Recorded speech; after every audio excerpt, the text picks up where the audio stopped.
Hello, hello. Hope everybody's all right. Jude here. It's February 2024, and I'm just going to give you an update on the IT job market, skills that I think you should be able to have or achieve, or you should definitely think about investing in while working remotely, while working for jobs, and some interesting changes in the job market here in the UK. So let's just dive straight in, shall we? So if I just go for, is it screen one? So let's see. So what I'm finding in the market at the moment, and there's a slow trickle of jobs coming over from America into England. And if you wanted to be able to get to the forefront, it's just definitely Nigel Frank is the company that you want to associate with.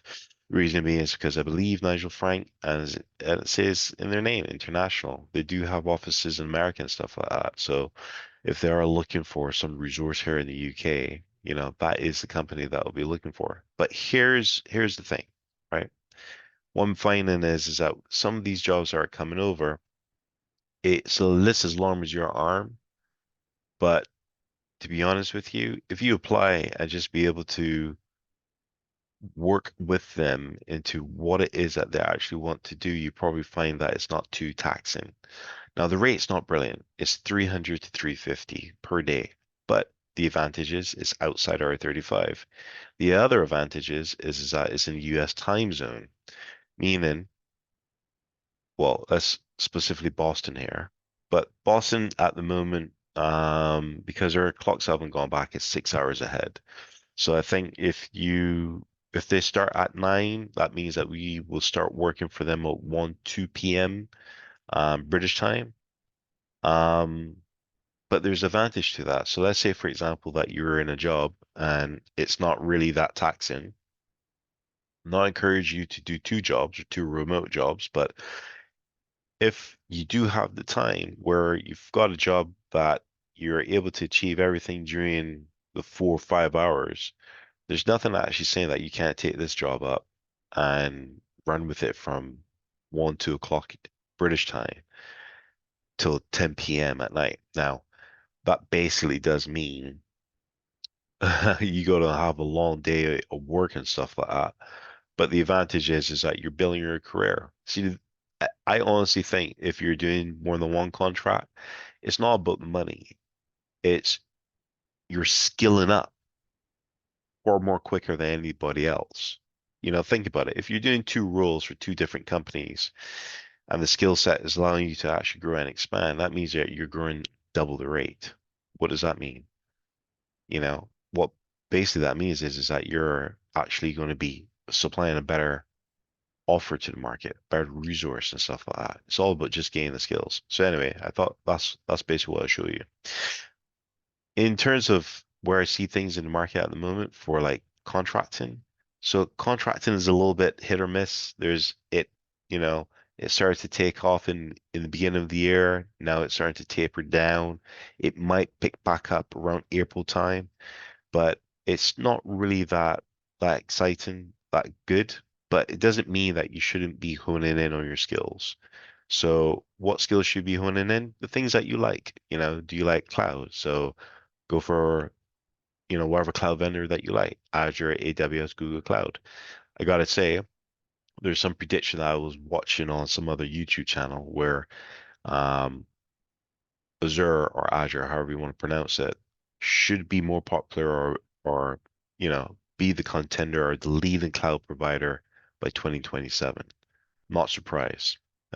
Microsoft is ruthless in being number one. They are winners. They push their people a lot harder than anything else, in my opinion.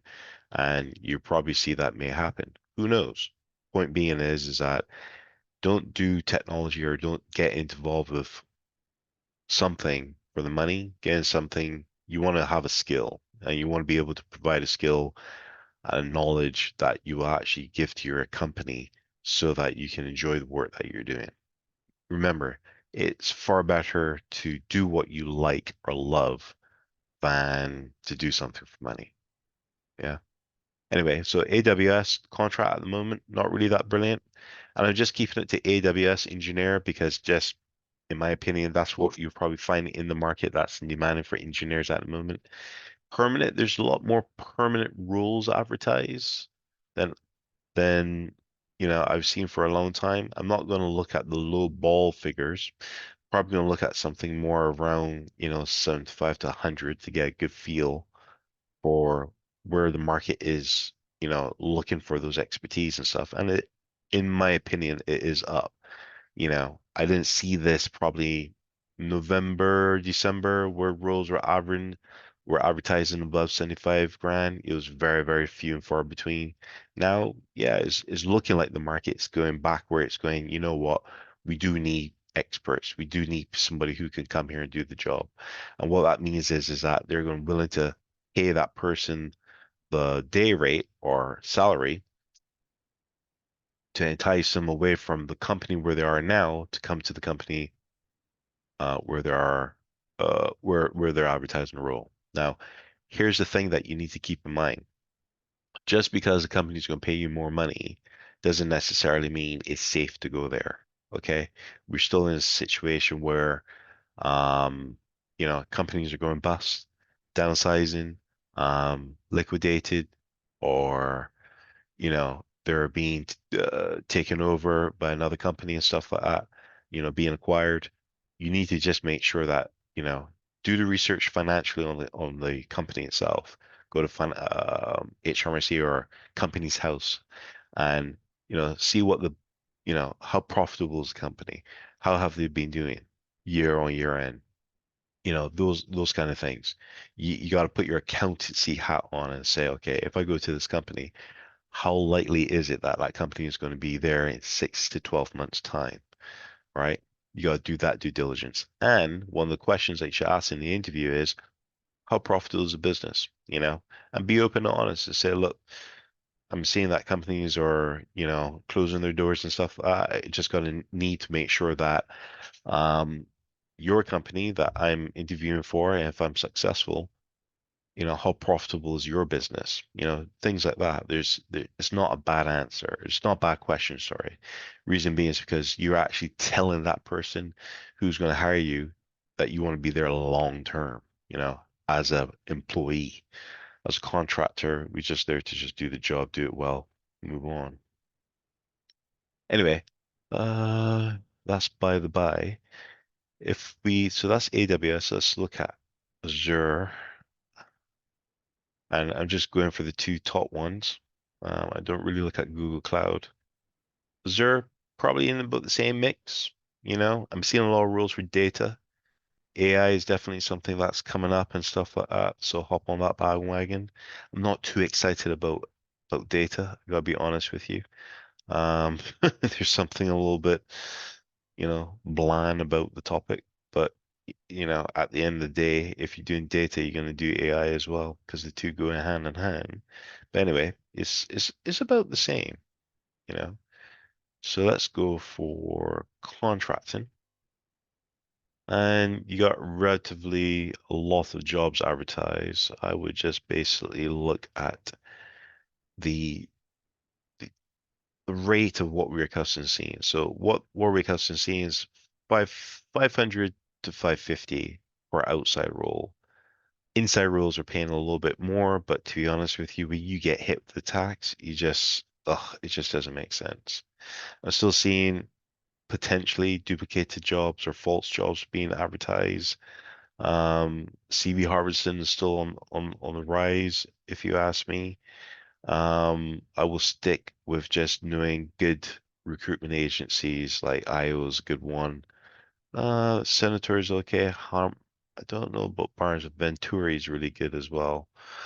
But, and that's the thing that I need to say. Always build a relationship with the recruitment agency, not necessarily with your end client. It's the recruitment agency that gets you through the door. Do a good job for them, you know, have allow them to have happy clients, and what they'll do is that they'll always get you in good work. Nigel Frank, very good company as well. So that's about it. But if you look year on year end and see where everything is in terms of, what's going up, what's going down. So if you look at Azure here,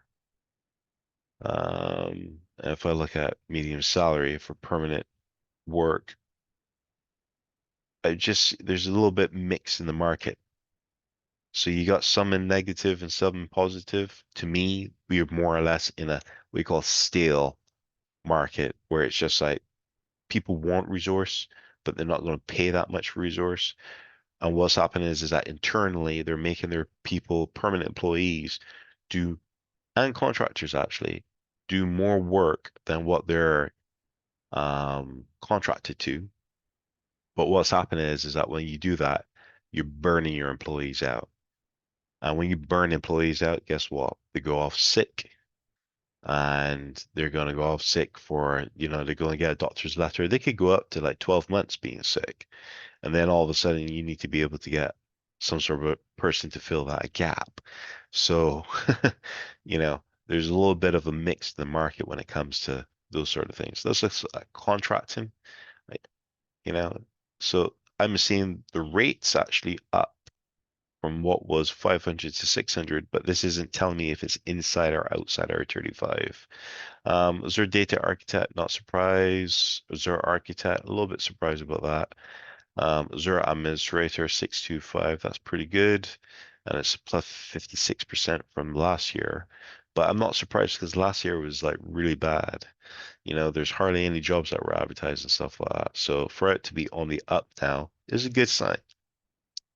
Um, but who knows? Bank of England is going to have its meeting in March. I think it's the 1st of March or something like that, to see if they're going to keep their interest rates the same, lower, or even raise. Who knows? And that will actually tell us what's going to happen when it comes to these jobs. But we're definitely in a stale market. Yeah, interesting times. So before I go, I just want to say one thing about when it comes to when you're going for interviews and stuff like that, is that, and I've shared a video about this in the past, is try to answer your questions in a structured way, which it should be situation, task, actions, results, right? So it's a STAR technique. It's nothing new. And what that does is that when you use that framework, the person who's actually receiving the information from you can understand what you're saying. So you want to be able to say, in this situation, I was given this task, the actions I gave out, and the results I received, you know. And once you've done that, what will happen is that that person basically knows where you stand, what you've done, and where you're going. The other thing is that never say we, as in like I'm in a team and we did this. People are more interested in what you did. Don't say we, because if you say we, it's just like, well, I'm not hiring your whole team. I'm hiring you. I'm interested in what you've done. And lastly, try to answer everything in 60 seconds or less. Using the framework, the STAR technique, gives you the chance to break things down. But what will happen is that once you answer in 60 seconds or less, you've given that person enough information to say, okay, I know where you are. Be comfortable with the silence. When you're finished, just basically say, at the end of, you can say, here's situation task, my results, pause, and the other person will continue. The reason why they may pause or why there is silence and you need to be comfortable with silence is that you're given the time to digest what you've just said. If you're not comfortable with pausing or having the silence at the end of you've done something, look for more of a response question, such as, oh, what does the thing that I just said, did that make sense? Is there anything more you want me to add to that? Or, something. So the point being is that try to understand that there's two skills that you must have when it comes to going into cloud, working remotely. That is the ability of good communication and trying to come across in a way that you're trying to not be hostile, work in a team, extrapolate as much information as possible to do your job to the accuracy that it requires. And that's about it. Anyway, do the dude out. If you got any questions, have any queries, any concerns, post a question, and I should get back to you. Anyway, have a good time.